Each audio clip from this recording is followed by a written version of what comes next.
Just 48 years after the death of the Prophet Muhammad, his grandson Hussein was killed in the Battle of Karbala. Why did this battle happen, and why is it so important to Islamic history? After the fourth Caliph Ali was assassinated in 661, a power vacuum emerged, leading to Muawiyah assuming role as Caliph, despite opposition from part of the Ummah who wanted Hassan, son of Ali, who was the grandson of the Prophet, as the Caliph. To avoid further bloodshed after years of conflict, Hassan signed a peace treaty with Muawiyah. This treaty stipulated that Muawiyah would not appoint a successor after him. In the year 670, Hassan was assassinated, leaving his brother Hussein to take on his duties.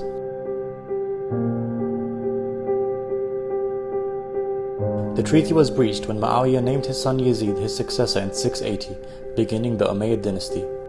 Yazid spread his power through corruption, bribery, and the use of violence. To legitimize his rule, Yazid demanded allegiance from Hussein.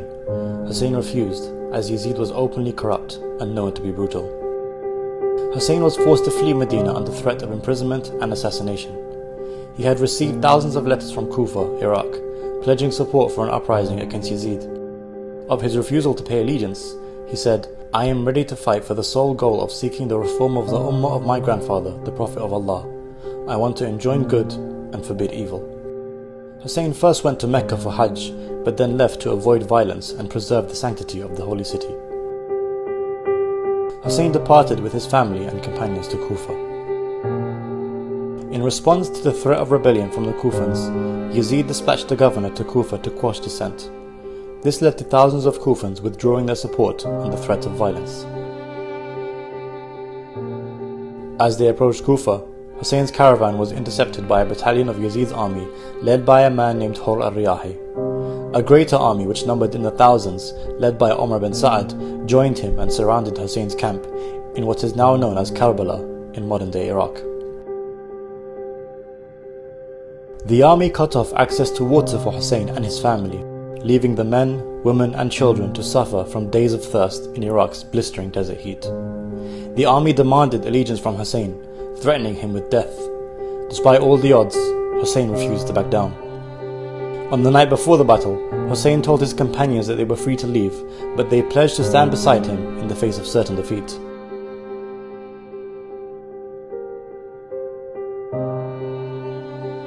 The following morning, on the 10th of Muharram, known as the day of Ashura, Hussein delivered a powerful speech, reminding the opposition that he was still the grandson of the Prophet and that he still wished to leave. Moved by Hussein's speech, Hur abandoned Ibn Sa'ad's army and joined Hussein's. The battle commenced, with Hussein's 70-odd companions facing off against an army of what many historians number to be 30,000. The companions of Hussein fought group by group and were martyred on the battlefield. Eventually, Hussein was left with a handful of remaining family members. They too were killed.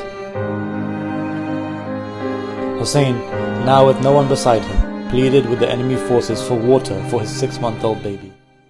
The enemy responded by firing a fatal arrow at the infant, killing Hussein's child in his arms.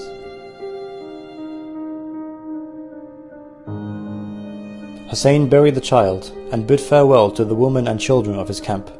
He fiercely charged into the battlefield, where, after fighting valiantly, eventually fell from his horse and was surrounded by the enemy soldiers. The grandson of the Prophet was brutally attacked from all sides and beheaded.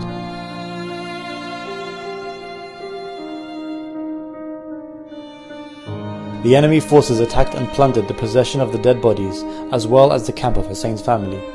The tents were set ablaze with the women inside, which included granddaughters of the Holy Prophet. The family were taken captive by Yazid's army, later to be paraded to Damascus in Syria. The story of Karbala shook the Muslim Ummah as news spread, launching several uprisings across the Muslim empire. Many argue that the Battle of Karbala forever changed the course of Islamic history. The day of Ashura is mourned globally by millions of Muslims, both Sunni and Shia, to honor the heroic stand of the Prophet's grandson, Hussein.